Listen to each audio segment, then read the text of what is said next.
Ya estamos en comunicación telefónica con Lucía Newman, editora y corresponsal para América Latina de la cadena de noticias Al Jazeera. Ella estuvo cubriendo las elecciones en Venezuela. Buenos días, Lucía, ¿estás allí? ¿Hola? Sí, buenos días. Buenos días, sí, desde claro Buenos sí. Aires. Estoy ahora un poco más lejos. Bueno, desde Buenos Aires te estamos saludando, Sofía Neyman, Silvia Naista, desde la radio 1110. Contanos un poco cómo es la reacción de Maduro tras perder las elecciones. ¿Por qué decidió endurecerse, calificar a la oposición como terrorista? ¿Cuál es la situación en este momento? La economía están, dicen, en su peor momento. ¿A qué está jugando? ¿A tratar de recuperar el poder o es solamente un gesto desesperado? Es una buena pregunta y no te la puedo responder, porque uno no siempre no puede siempre uno creer en las palabras, sino en las acciones. Aquí hay un doble discurso. Hay claramente una necesidad desesperada de parte de Maduro de recuperar legitimidad, y empezando, por supuesto, con la lamentable situación de la economía, que está de pique realmente.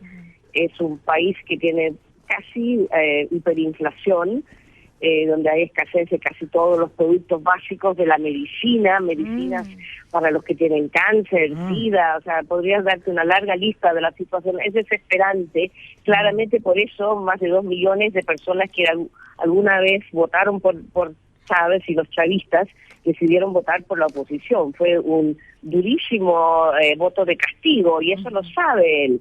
Pero también está el discurso revolucionario de decir que el pueblo votó por los malos, que votó por los contrarrevolucionarios, que hay que defender la revolución como sea. La gran pregunta aquí es si Maduro, al final de cuentas, va a tratar de llegar a alguna especie de consenso con la oposición en la Asamblea Nacional para tomar decisiones durísimas que ya están muy atrasadas, que debieran haber tomado hace mucho tiempo, para tratar de parar la inflación y levantar la economía. El discurso no indicaría eso, pero la realidad a veces se cambia, y a lo mejor él está pensando en otra cosa. Hay muchas pugnas internas dentro del partido socialista de Venezuela. Hay quienes querían ni siquiera reconocer la derrota. Las Fuerzas Armadas dejaron muy claro que había que hacerlo, que no iban a salir a la calle a pelear. Así que no te puedo decir en este momento qué va a pasar. Y también la oposición está dividida. Hay quienes quisieran ver que se caiga el gobierno, que están más interesados en un referéndum revocatorio para sacar al presidente, adelantar elecciones presidenciales, y hay quienes consideran que la prioridad número 1 del país es evitar que llegue al abismo. Sí, María Laura. ¿Cómo te va, Lucía? Encantada de escucharte. Soy María Laura Viñolo desde París. Quería preguntarte, Maduro ya anunció que vetará la ley de amnistía que presentará la Mesa de la Unidad Democrática para liberar a los presos políticos.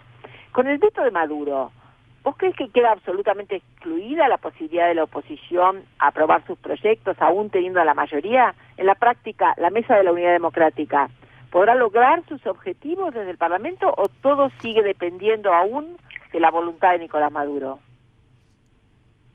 Mucho depende de la voluntad del presidente y quienes lo apoyan. Acuérdate que ellos tienen el control de la Corte Suprema, que eso es muy importante.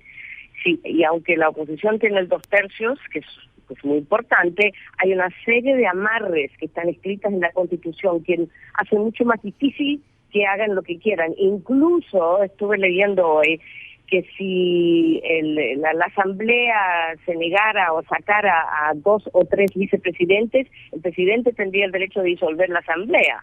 Acuérdate lo que hizo Fujimori en algún momento determinado. Y, por ejemplo, la oposición ha dicho que quiere, una de las primeras prioridades sería aprobar una ley de amnistía para liberar a Leopoldo López y otros prisioneros políticos, como los consideran, y Maduro ha dicho que eso lo va a vetar, que eso no va a ocurrir. Ahí entonces tenemos un impasse. ¿Quién decide? La Corte Suprema.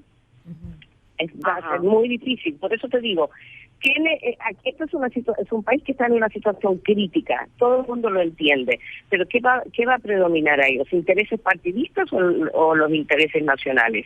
De trabajar juntos y tratar de encarar estos problemas. Nunca le ha gustado al chavismo conversar, dialogar y mucho menos negociar con la oposición. Y viceversa, esto sería un hito. Cristina. Sí, hola, ¿cómo le va? La Asamblea Legislativa todavía tiene mayoría chavista hasta el martes, en los próximos días. Perdón, no te escucho bien. La Asamblea podría promulgar leyes que vayan en contra de los objetivos opositores, como por ejemplo una ley habilitante que otorgue a Maduro poderes extraordinarios para aprobar leyes en los próximos 6 o 12 meses. Perdón, corazón, pero no te escuchaba bien. Se la repito yo, Lucía. La Asamblea Legislativa todavía tiene mayoría chavista hasta el martes, en estos próximos 2 días. La Asamblea podría promulgar leyes que vayan en contra de los objetivos opositores, como por ejemplo una ley habilitante que otorgue a Maduro poderes extraordinarios para aprobar leyes en los próximos... Ajá.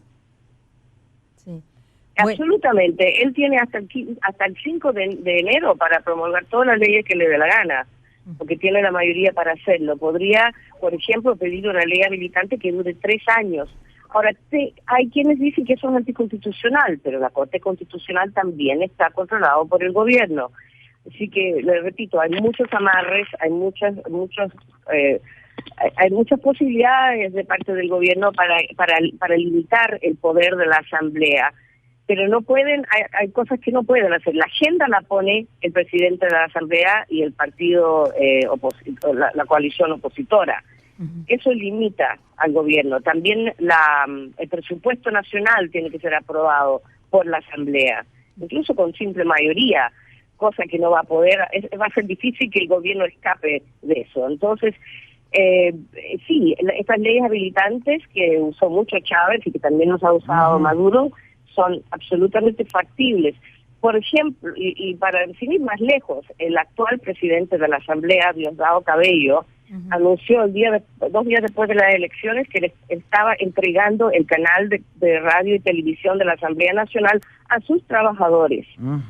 O sea que se los quitó de las manos de la oposición que llega a tomar el control el 5 de enero.